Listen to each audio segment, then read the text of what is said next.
was an FBI asset, and that he was working for the FBI and possibly also the CIA. Well, I mean, that's guaranteed to get you on a list. On hey, the Tim? FBI and others, crap list. Yeah, and it would. Hey, Tim, we're going to be back in 2.5 minutes, so if you want to just, chill out, get a cup of coffee or a cup of tea, we'll be back in 2.5 minutes. You're listening to Tim Swartz, me, Gary, and James out there somewhere. Watchers, but we have our own end game.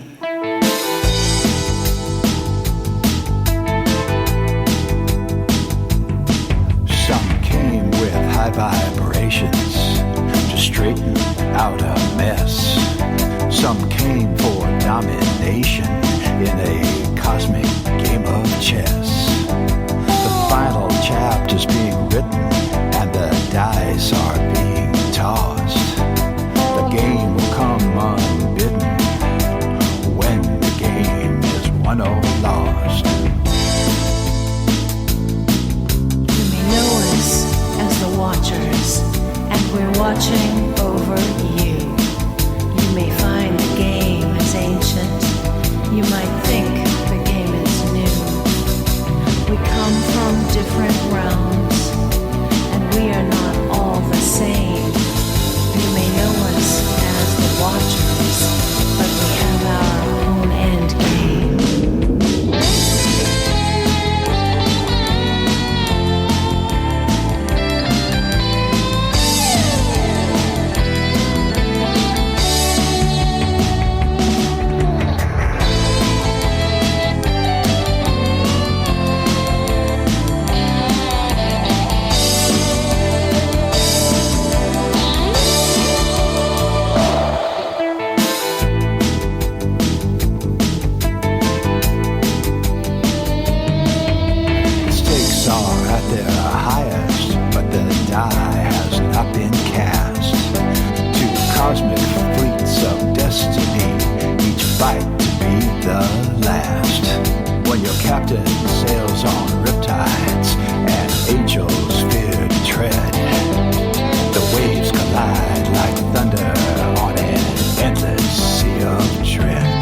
You can advertise your business on Night Dreams Talk Radio, and you will be heard worldwide.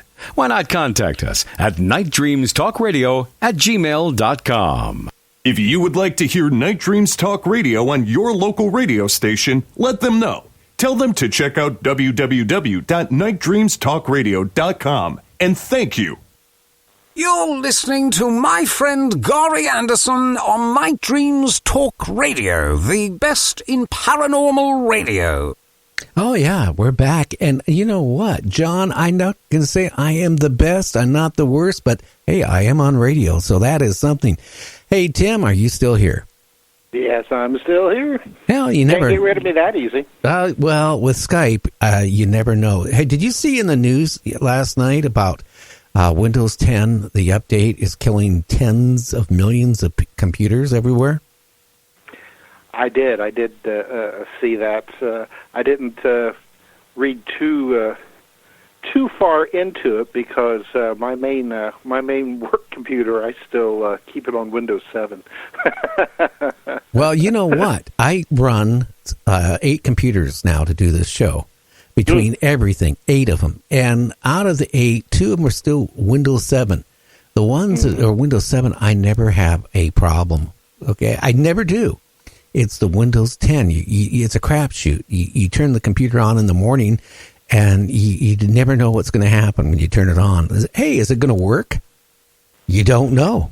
Yeah. Well, I mean, and I have a second computer that I use for graphics. That I have Windows 10 on that, and I haven't had too many problems with it. Now, my computer that runs Windows 7, I have to be careful because it still gets updates, which I guess they're going to stop doing that pretty soon. But some of these updates will cause it problems. I mean, it'll just set and spin and spin and spin after it gets these updates, and I'll have to go and set it back in time because it just won't accept them. Wow. It just if there's a way that I could test these updates before they actually get into my computer, that would make things a lot easier for me. So I usually just end up waiting for a while before I actually allow it to update, just to make sure that, like you just said, that it doesn't destroy half the computers out there, mine included. Yeah, well, I don't know how many times I have had to, on like Windows 7, backdate it. Go back a month and then I'm fine. But, that takes time. What's really bad is Skype. And I have to say, lately it's been okay. But I can tell you, there's been times where I've had the computer on all day, not a problem. And then I look at the computer 5 minutes before I'm going on air, and Skype decided to update, and I can't stop it. And then what are you going to do if you got a guest? Thank God I got a couple different computers here with different phone numbers with Skype on it. But I can tell you, there's been times where all three of these computers started updating, and I'm going, oh, this is going to be an interesting show. Well, there was a while there that Microsoft, who owned Skype, they were wanting to turn it more into almost like Snapchat or something like that. And it was almost impossible to work with on a PC. I know that it on mine it got hung up one time because it insisted that I choose some kind of color background for it. And it's just like, okay, well, I don't really want a color background, but no, it insisted I had to have this color background. And I could not find my way around it, and it was just mad. I finally had to get my 12-year-old daughter. Well, my wife does that for a living down at Boeing Aircraft. She runs one of the laptop service centers for Dell, for Boeing. And I tell you, she usually comes home and she goes, oh, make sure you turn your updates off. Well, some updates you can't turn off. Some you can. But I tell you, it can be a nightmare. I like the old Skype. Because, one thing, I could have 5 or 6 people calling and add them on to the conversation just by clicking the button. I have yet to figure out if I get a phone call on Skype, if I answer it, it automatically puts the first person on hold. And I have fought with Skype about that, and they go, well, it's not made for talk shows. That's what they told me. Well, maybe if you bought the pro version, as they call it, and pay money for it. I do. I have the pro version on all all three computers. It's still like that, huh? I still have to do it. And what upset me, it was like extortion. That's what they said. Okay, well, if you want to take phone calls now, then you need to get a couple more subscriptions. Oh, gee, I got 3 subscriptions. I got 3 phone numbers also. Hey, that's cool, but I used to like it when I had one Skype, and if I was talking to you and somebody called in, I can add them in, take them off. I didn't have to do anything. Now it's a nightmare. Getting back to philip-corso, how can I say it? I think also it affected his rank in the military. You think for somebody who's been in the military as long as he was. Now, and the reason why I say this, my dad had a friend that was in the military. He started out as a sergeant, got a promotion during World War II, a battle, promotion to lieutenant. And when he retired, he was a brigadier general. But you look at Philip here, his military career, all the things he's done, he only hit lieutenant colonel. And you would think he would have made full bird. I think maybe it's because he rattled people, the cages a little bit too much. Yeah, it could very well be. And there's also some controversy because he alleged that after he retired, that he was actually made a full colonel, which I guess some researchers have looked into, and I guess that the military did do that. That was a thing. I have no idea, about military rankings and how all of that works. But but a lot of his detractors, I agree. I mean, they have used that point to say that the things that he wrote about in his book, are lies, because he never got any further in his career. And as you pointed out, he had a very long and illustrious career. So why, at the end, was he still only a lieutenant colonel? I mean, that's it's very odd.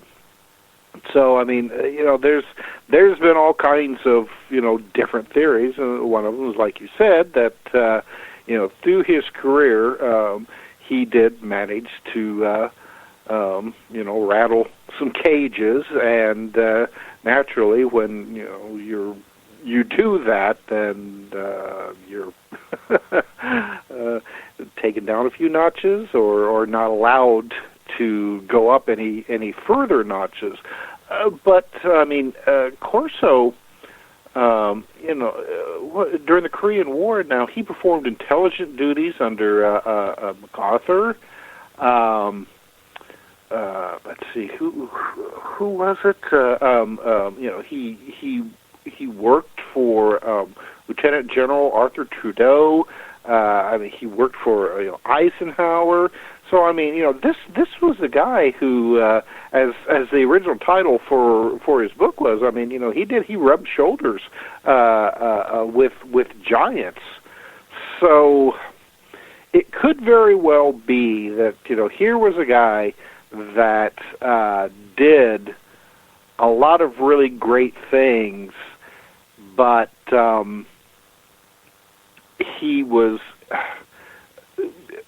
because of the importance of his work and the type of work that he did, he was kind of kept on the lowdown, so to speak. That he was deliberately kept kind of undercover.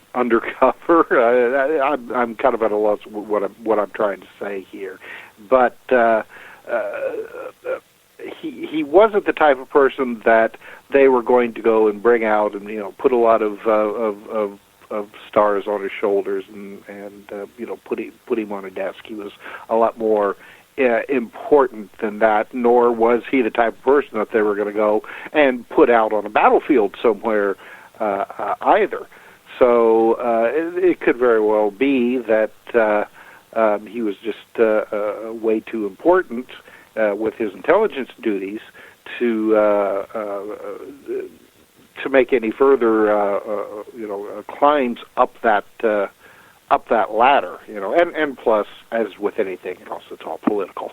Oh yeah, I mean the general he was working for, Trudeau. I mean, didn't he get him fired at one point? Well, not fired, but not demoted, but transferred. Yeah. Oh, yeah. Yeah. Again, I think that was a situation where that order came from above, and then you got to follow orders and do that. But a lot of that, I think, had to do with Corso and others. I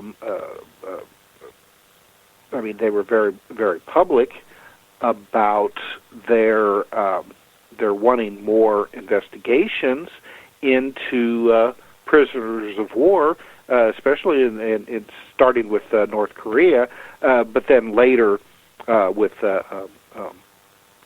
Vietnam.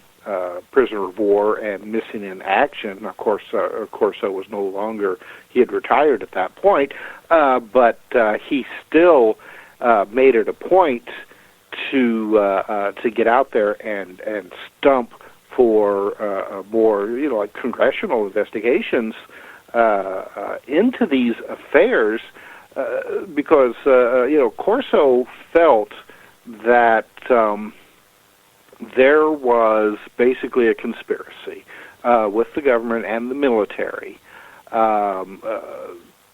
when it came to during the Korean War and the Vietnamese War, that servicemen